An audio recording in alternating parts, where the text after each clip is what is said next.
The Speaker of the House, Alban Backman, says government erred in collapsing 9 indigenous banks and some other financial institutions back in 2017, whilst responding to questions on progress of work by Parliament on a petition over the collapse of UT Bank and Unibank.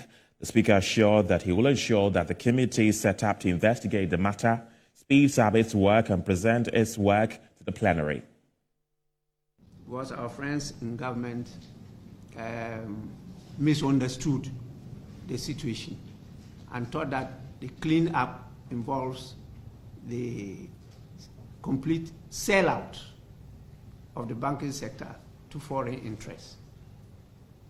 And you know the role the banks play in our economy. If the shareholders of your banks are all foreigners, and you know that the banks that make the money, and so the dividends go to who?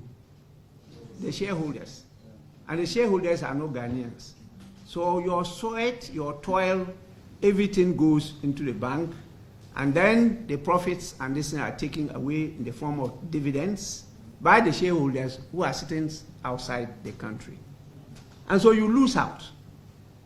So it's a focus of every country to make sure that they are in control of the banking sector.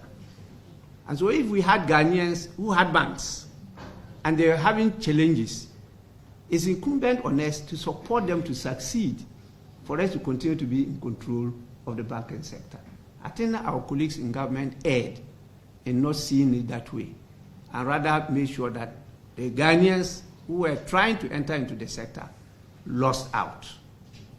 And instead of using, let's say, about 5 billion to support the bank to survive, we ended up using about 25 billion, but we've not been able to sanitize the sector. What has rather happened, if they bring the books now, you see that many of the supposed surviving banks have collapsed.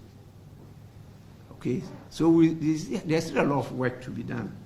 And I think that is what ignited the petitions. We referred the petitions to the appropriate committee. Unfortunately, the response from the committee is not encouraging.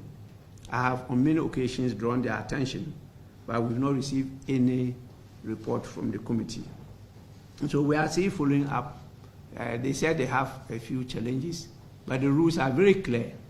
The standing orders are clear on that when a matter is referred to you and you are unable to report within some period, at least you have to send a report to give the House the basis, the reasons why you are unable to report on time. That one too, they have defaulted. But you know, these are matters that have to be handled not only in a very diplomatic manner, but in a manner that will rather improve rather than destroy. And that's why we haven't come very hard on those issues.